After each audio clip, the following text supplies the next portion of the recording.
Hey everyone, and welcome to our deep dive, into one of the most influential books ever written, Oh, yeah, Plato's Republic. definitely. I'm so excited to tackle this with you because it's not just, some dusty old, text from way back when. Right. It's asking these questions that we still struggle with today. Yeah. Like, what does a truly just society look like? It's a big one. It is a big one. Yeah. And what does it even mean to be a good person? Yeah, that's huge. Right. Yeah. And get this. Plato thought that philosophers should be the ones running the show. What? I know, right? That's crazy. So we're going to unpack all of that and more in this deep dive. So Buckle up. buckle up. It's going to be a wild ride. It's going to be a wild ride because the Republic itself, it isn't like a straight up lecture or anything. Yeah. It's a dialogue. Yeah. It's a conversation. Yeah. And it's led by the famous Socrates. Uh-huh. And this all takes place during the Peloponnesian War, Yeah. which was a time of just massive upheaval in ancient Greece. Total chaos. So picture this. Athens is in crisis. Yeah. Everything's up in the air, and people are desperately searching for answers about how to live, Mm-hmm. how to govern. Yeah. That's the backdrop Yeah. Wow. for this whole thing. So the scene is set. Totally. All right. So Book I Like throws us right into the deep end with Yeah. this question of what is justice? Big question. So imagine you're at this fancy dinner party Okay. with Socrates, the guy who asks all the tough questions. Oh, yeah, no, Socrates. He's grilling everyone about what justice really means. Right. So we meet this wealthy older guy named Cephalus, Okay. who's like, you know what, old age is great. Oh, yeah. It's like finally being free from a demanding boss. Nice. But that sparks this whole debate about what we owe other people, Right. what we're responsible for, Yeah. which leads to the big question, how do you define justice? So what does Cephalus say? Well, Cephalus says justice is just giving back what you owe. Oh, okay. It seems pretty straightforward. Yeah, simple enough. Right. Right. But Socrates, Right. being Socrates, I know what's coming. uses all these clever little examples to show how it's not that simple. Okay, give me an example. Like, what if you borrowed a sword from a friend, Okay. but now they're clearly not thinking straight? Yeah. Is it really just to give it back, Oh, it's a good one. knowing that they could hurt themselves or someone else with that sword? Yeah, are you really doing the just thing Right. by giving it back in that situation? It's a real dilemma. It is. And then another guest, this guy Paula Marcus, Okay. jumps into the conversation. All right. And he says justice is all about helping your friends Okay. and hurting your enemies. That makes sense. So kind of makes sense on a basic level. Yeah. But Socrates being Socrates points out that if you hurt someone, aren't you actually making them more unjust? So is being just leading to more injustice. Oh, that's tricky. Right. Yeah. It's a paradox. Totally. Then we meet Thrasymachus, Okay. this total cynic Oh, boy. who basically barges in and yells, "Justice is whatever benefits the strong." Oh, my goodness. Might makes right. Okay, so he's the End of story. ultimate realist. Yeah. He's all about power. Yeah. And who gets to make the rules? He sounds fun at a party. But Socrates, Yeah. with his signature logic, picks apart this definition too. Okay, how does he do that? He argues that true leaders, people who are actually strong and capable, Mm-hmm. they wouldn't abuse their power. Okay. Real strength is about using your power wisely, Right. for the benefit of everyone, About just yourself. not just for yourself. Exactly. Right. So Book I wraps up, and we don't really have a clear answer Oh, no. to what justice actually is. Well, left hanging. But that's the brilliance of Plato. Okay. He makes us wrestle with the questions ourselves. So we have to decide what we believe. So what happens next? Well, just when you think things can't get any more intense, Book 2 introduces these two young guys, Glaucon and Adimantus, Okay. and they challenge Socrates even further. Oh, boy. So they're basically like, okay, Socrates, Yeah. we get that you think justice is awesome, Mm-hmm. but is anyone really just? Right. Or are they just afraid of getting caught? Well, that's a good point. Right. Yeah. So it all comes down to human nature. Right. Are we good deep down? Yeah. Or are we all just pretending to be good? Because we don't want to get in trouble. Exactly, because we don't want to get in trouble. Right. So Glaucon even tells this crazy story about the Ring of Gyges. What's that? So this shepherd finds this magical ring Okay. that makes him invisible. Right. And what does he do? I don't know. What does he do? He uses it to seduce the queen kill the king, and basically take over the kingdom. Oh, my goodness. So it makes you think, right? Yeah. Would you resist absolute power if no one could see what you were doing? That's a tough one. It's a chilling thought experiment. Yeah. It makes you look at your own moral tempest. It really does. And ask yourself, what would I do? Right. Then Adimantus jumps in. Okay. And he says, even the gods seem to turn a blind eye to injustice, as long as you offer them enough sacrifices. Interesting. So they're both basically challenging Socrates to prove that justice is inherently good, not just something you do to avoid punishment. Or to gain rewards. Exactly. So how does Socrates respond to all of this? Well, he does what any reasonable person would do. What's that? He decides to build an imaginary city. What? I know, right? To answer the question of justice. Yes. Okay. So in books 2 through 4, he introduces this brilliant idea called the city-soul analogy. The city-soul analogy. Socrates basically proposes that. Yeah. To understand justice in individuals, we should first imagine building a perfectly just city. From scratch. From scratch. I like it. So it's like a massive thought experiment. Awesome. They start with this super basic city. Okay. Just farmers and craftsmen. Right. Just the bare necessities. Keeping it simple. Well, but even Glaucon is like, come on, this is boring. Yeah. Who wants to live in a city of pigs? Right. A little luxury. Yeah, exactly. Yeah. So they realize that humans need more than just survival. Yeah. They crave luxury. Of course. Pleasure, all the good stuff. Right. So they create this luxurious city. Right. With art, music, fancy food. Much better. All the good stuff. Yeah. But that luxury attracts trouble. Oh. Which means they need... What do they need? Protection. Protection. Enter the guardian class. Ah, the guardians. The guardians are warrior philosophers. I like it. But how do you create guardians who are strong and brave but won't become power-hungry tyrants? Right, because that's what we're worried about. Exactly. It's like training attack dogs. Okay. That can also quote Aristotle. A little bit of both. Yeah. So education is key. Makes sense. Socrates goes deep into the ideal guardian training program. Okay. So it includes strict censorship of stories and music. Wow. So only stuff that promotes virtue and courage is allowed. Interesting. Physical training is super important. Yeah, of course. But so is developing their minds. Why? And get this. What? Socrates thinks that both men and women should be eligible to become guardians. Whoa, hold on. I know, right? That's pretty radical for the time. It's like he's imagining this totally different kind of society. Yeah. And then he drops this bombshell. What's that? The myth of the metals. The myth of the metals. Okay. Imagine being told that you were born with a certain type of metal in your soul. Okay. So gold for rulers. Okay. Silver for warriors. Got it. Bronze or iron for everyone else. So it's like a hierarchy. It's a social ranking system based on what you're supposed to be good at. Right. But the catch is it's completely made up. Socrates calls it a noble lie. A noble lie. Designed to create social harmony. Okay. And make people accept their place in society. So he's kind of admitting that you need to lie to people? Well, he's saying that sometimes maybe you need to tell a story. Yeah. To keep things running smoothly. Right. It makes you think about all the stories that we're told about ourselves and our place in the world. Really? Like, are there noble lies that we just accept in our society? Right. Are we living a noble lie? And if so, is it ever okay to believe in a myth, even if it's for the greater good? These are all great questions. And these are exactly the kinds of questions that Plato wants us to wrestle with. He's not giving us easy answers. He's pushing us to think critically about justice, truth, what it means to build a good society. So we built this amazing city. We did. But there are some problems. There are definitely some problems. I can't wait to hear what happens next. Oh, trust me, things are about to get even more intense. Oh, no. So stay tuned for part 2 of our deep dive into the Republic. I'm ready. Welcome back to our deep dive into the Republic. So we've built this incredible city in our minds. We did. With these amazing philosopher king rulers. Yeah, they sound pretty awesome. But now Socrates throws this like major curveball. Oh. Get ready, because things are about to get controversial. I'm ready. Bring it on. All right, so books Phi and 6. Okay.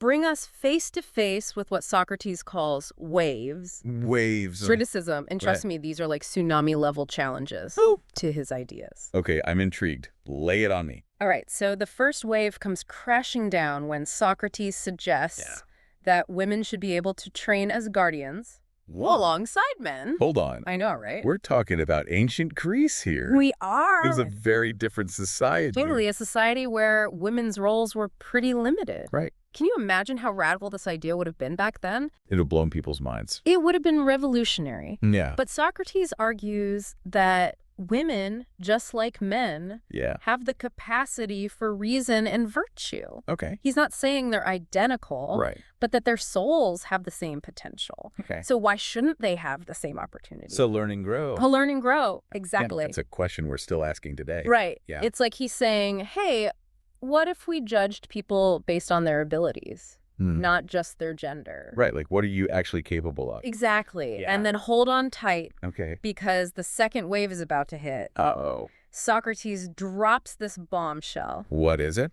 No more traditional families for the guardian class. Whoa. I know he suggests that mating should be carefully regulated, like a breeding program, Whoa, this sounds kind of intense. to produce the best possible offspring. Oh, my goodness.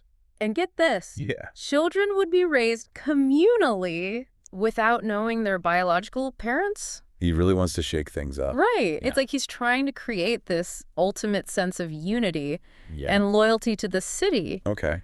But at what cost? Right. What about individual freedom? Right. No family dinners. Yeah. No knowing your mom and dad. Yeah, that's a lot to ask. That's a lot to give up. It is. It definitely raises all these questions about individual freedom, the bonds we form within families. Yeah. What makes a family? Exactly. Yeah. Even Plato acknowledges that these are radical ideas. Okay. And he doesn't shy away from like exploring the complexities. He's going all in on this. Oh, yeah. Yeah. And that brings us to the third wave. Okay, hit me. Could this perfect city with philosopher kings and all ever actually exist? In the real world? In the real world. Right. Is this a blueprint? Or is it just a fantasy? A beautiful dream, but maybe not realistic. Yeah. So is this a blueprint for a better society? Or just an unattainable dream? That's the big question. It's like the question that looms over the entire republic. Right. And what does Socrates say? So how does Socrates respond to this? Yeah. Does he think it's possible? Does he have any hope? Yeah. Well, he does. He uses this clever analogy. Okay, I love his analogies. Of the ship of state. The ship of state. Okay. So imagine a ship where the crew is constantly fighting over who's in charge. Right. And nobody knows how to sail. This ship's in trouble. That ship is going to crash and burn. Right. Sure. But if you have a skilled captain, someone who understands navigation, then the ship can safely reach its destination. Okay. I'm seeing where you're going with this. Right. Yeah. So the philosopher king, with their deep understanding of what's truly good and just, is like that captain. They're steering the ship. They're the ones who can steer the ship of state. In the right direction. In the right direction, exactly. Okay. But it's still a tough sell, right? Yeah. I mean... How do you find these philosopher kings? Right. And even if you find them... And how do you make sure? How do you know they can handle the pressure? That they don't become corrupted by power. It's a lot of responsibility. Right. Yeah. It's like that old saying, power tends to corrupt. And absolute power corrupts. Absolutely. Exactly. It's a valid concern. So to address this, we need to understand Plato's theory of knowledge. Okay. This is where things get really mind-bending. I'm ready. Because we're about to enter What? the allegory of the cave. The allegory of the cave. Oh, yeah, here we go. Okay, so imagine a group of prisoners. Okay. Who have spent their entire lives chained inside this dark cave. I'm already feeling claustrophobic. I know, right? Yeah. And they can only see these shadows projected on the wall in front of them. Okay. Created by objects passing in front of a fire. So they've never seen the real objects. They think these shadows are reality. They have no idea. They have no idea. Wow. It's like being trapped in a 2D world. Yeah, they have no concept of depth. You can see shapes and movements, but you have no concept of like depth or dimension. This is wild. Right. Yeah. But then one prisoner breaks free. Okay. He stumbles out of the cave. Right. And into the sunlight. Oh. At first, he's totally blinded. Yeah. But as his eyes adjust, okay, he sees the real world for the first time. Whoa. He sees the actual objects that were casting those shadows. And he realizes everything he thought he knew was just An illusion. An illusion. This is blowing my mind. Right. Yeah. It's like that moment when you realize the world is so much bigger and more complex than you ever imagined. And that's exactly what Plato is getting at. So the cave is like our limited perception. Yes. The cave represents our limited perception of reality. We get caught up in appearances, superficial knowledge, mistaking shadows for the real thing. Right. We think we know everything. Exactly. But we're just scratching the surface. So who's the escaped prisoner? Who are the people that see beyond the shadows? They're the philosophers. The philosophers. Okay, they're the ones who have questioned their assumptions. Right. They've struggled to see the bigger picture. Yeah. And they feel this, like, intense responsibility to go back into that cave. Oh. And try to share what they've learned. To enlighten the others. But here's the problem. What? The other prisoners don't want to hear it. Oh, no, they're comfortable. They're comfortable in their ignorance. Yeah, they don't want to be disturbed. They might even think that he's crazy. That the escaped prisoner is crazy. You're seeing things. Exactly. Yeah. It's like trying to convince someone of something. Yeah. They're not ready to see. They're just not there yet. No matter how much evidence you present. Right. They're clinging to those old beliefs. They're just clinging to their old beliefs. Okay. It's a powerful metaphor. Yeah, it really is. For the challenges of seeking truth. Yeah. And enlightenment. So true. And it's at the heart of Plato's theory of forms. The theory of form. So those shadows represent the world of appearances. The things that we perceive with our senses. The physical world. The physical world, exactly. Okay. But these are just fleeting copies of the true forms. Right. So these are like eternal, unchanging concepts. Right. Like justice, beauty, goodness. The big ideas. The big ideas. Yeah. Which exist in a realm beyond our physical world. So they're like the blueprints of reality. Yes, the forms are like the blueprints of reality. They're the ultimate source of truth. And knowledge. Got it. So the philosopher,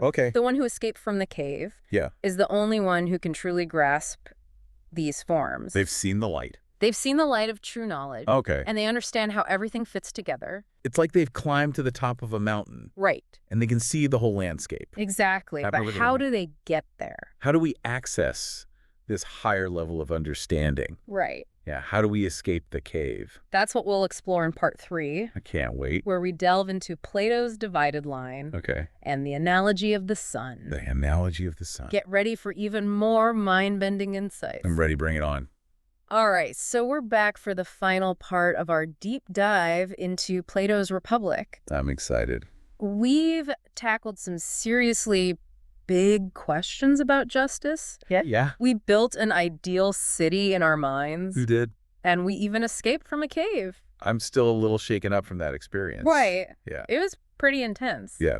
But now it's time to explore, how we can actually access this higher level of knowledge that Plato keeps talking about. Because he keeps hinting at it. Right? Yeah, he's like, there's this whole other level of understanding out there, but I'm not going to tell you how to get there. Not yet. Exactly. So how do we get there? Well, that's where things get even more fascinating. Okay. So in books 6 and 7, Socrates uses these two powerful images to explain his theory of knowledge. Okay, I'm ready. The divided line. The divided line. And the analogy of the sun. Okay, let's start with the divided line. All right, so picture a line divided into 2 sections. Okay. Kind of like a ladder with 2 rungs. Okay, a ladder with 2 rungs. I like it. So the lower section represents the world we can see and touch. Okay. The world of appearances. So like the shadows in the cave. Exactly. The stuff we experience with our senses. The physical world. The physical world. Yeah. But even within this visible world, there are 2 levels of understanding. 2 different levels, okay. So the first rung on our ladder is called ikasia. Ikasia. Which is imagination or conjecture. Okay, so imagination. Imagination. And it's based on images, reflections, secondhand accounts. Okay. So think about watching a movie or looking at a photograph. Okay, yeah. You're not experiencing the thing itself. Right, it's a representation. You're just getting a representation of it. So like, I can look at a picture of the Eiffel Tower. Right. But it's not the same as actually being there. Exactly. Feeling the wind, smelling the croissants. Exactly. You're not getting the full experience. Missing out. You're missing out. Yeah. Okay, so the next level up is called pistis. Pistis. Which is belief or conviction. Okay, belief. Belief. So this is when you're actually interacting with the physical world. Yes. So you're not just looking at a picture of the Eiffel Tower. Right. You're actually climbing it. Okay. Feeling the metal, hearing the sounds of the city. So I'm getting closer to the real Eiffel Tower experience. You're getting closer. But it's still not quite there. Right. Because even our senses can be deceiving. Oh, that's true. Right. What you see, hear, or feel might not be the whole story. Right. And the physical world is always changing. Exactly. So the Eiffel Tower is slowly rusting. The city's full of different people every day. It's constantly in flux. So true knowledge has to go beyond this. It has to transcend the limitations of our senses. And this ever-shifting physical world. Exactly. Okay. So how do we move beyond our senses? That's the big question. That's where the upper section of the divided line comes in. Okay, the upper section. So this section represents the intelligible world. The intelligible world. The realm of the forms. Okay, back to the form. And it also has 2 rungs. 2 more rungs, okay. So the first one is called dianoia. Dianoia. Which is thought or reasoning. Okay, so thinking about stuff. Thinking about stuff. Yeah. This is where we start using our minds to think abstractly. All right. To understand these concepts that we can't physically see or touch. Like justice? Like justice. Right. I can't see justice. I can't see justice. But I can think about it. But you can use your reason to think about what a just society might look like. Exactly. I can use logic. Exactly. And reasoning to grapple with these big ideas. But even at this level, we're still relying on assumptions, hypotheses. You're still working within a framework. Exactly. Oh. True understanding requires something more. Something more. Something more. Okay. Yeah. All right. Lay it on me. All right. So the final rung of the ladder. Okay. The peak of the mountain. The peak of the mountain is called noesis. Noesis. Which is direct insight into the forms themselves. Whoa! Without relying on senses. Without relying on our senses or assumptions. Or assumptions. Yeah. It's like the escaped prisoner finally seeing the sun. The source of all light and truth? The source of all light and truth. So it's not just about thinking about these concepts. Right. It's about like directly grasping them. Seeing them for what they truly are. Wow, okay. And that's what Plato believed. So true knowledge is a kind of enlightenment. True knowledge is a kind of enlightenment. A glimpse into the eternal realm of the forms. A glimpse into the eternal realm of the forms. It's like when all the pieces of the puzzle suddenly click into place. And you see the whole picture. And you see the whole picture. Okay. But how do we actually get there?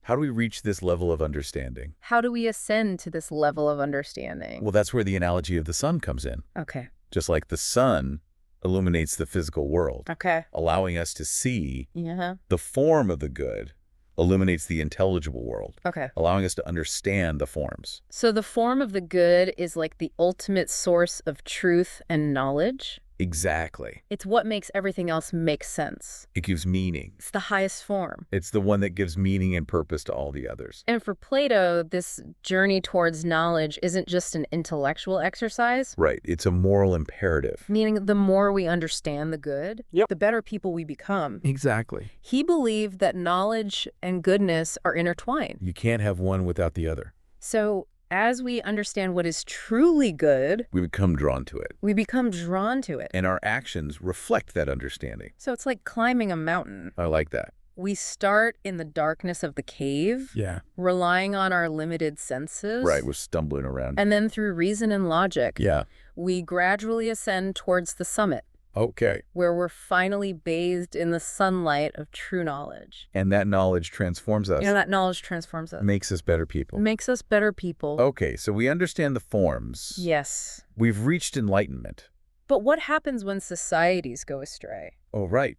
What about those who don't escape the cave? Exactly. Well, in books 8 and 9, Plato explores what happens when societies stray from the path of knowledge. Okay. And goodness. He outlines 5 types of government. 5 types. Okay. Starting with the ideal... Which is? Aristocracy led by our philosopher kings. Of course, the best kind of government? The best kind of government. Okay. But then things start to go downhill. Wait a minute. Even a society ruled by philosopher kings can fall apart. Well, Plato believed that nothing in the physical world is permanent. Oh, that's deep. Even the best-intentioned rulers are human. Yeah. And human societies are prone to decay. So how does this aristocracy fall apart? Well, he describes how it eventually decays into timocracy. Timocracy. Which is ruled by those who love honor and military glory. So it's still a pretty good system. It's still a pretty good system. It is not ideal. But the focus has shifted. Okay. Then democracy gives way to oligarchy. Oligarchy. Which is ruled by the wealthy few. And that sounds a lot like some of the problems we see in the world today. Right. Yeah. When wealth and power become concentrated in the hands of a few, it never ends well. It can lead to all sorts of problems. Right. And from oligarchy, things descend even further. Into democracy. Where the masses rule. Okay. But for Plato, democracy wasn't necessarily a good thing. What?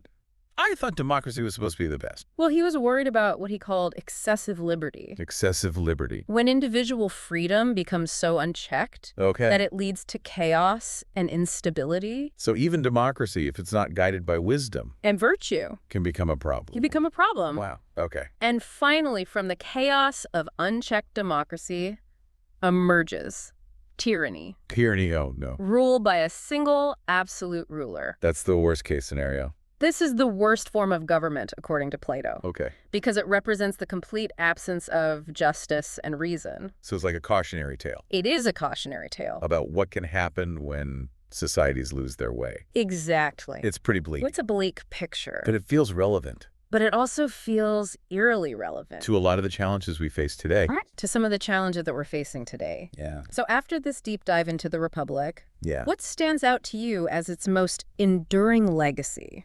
You know what's remarkable is how many of the questions that Plato raised are still relevant today. Totally. We're still struggling with how to create a just society. Yes. How to balance individual freedom with the common good. Right. How to ensure that power doesn't corrupt. Exactly. Those are still the big questions. The Republic provides a framework for thinking about these timeless dilemmas. It does. It pushes us to question our assumptions, to strive for knowledge and virtue. And to never stop seeking a better world. A better world, exactly. It makes you wonder what a society designed on Plato's principles would look like today, right? That is a good question. Would it be a utopia? Or a dystopia? Or a dystopia? I don't know. It's a question worth pondering. It is. As we continue our own journeys of exploration and learning. Well, thank you for taking us on this journey. Thanks for joining us on this deep dive into the Republic. It's been an adventure. It has been an adventure. Yeah. Keep questioning. Keep learning. Keep learning and keep seeking that light outside the cave. Outside the cave.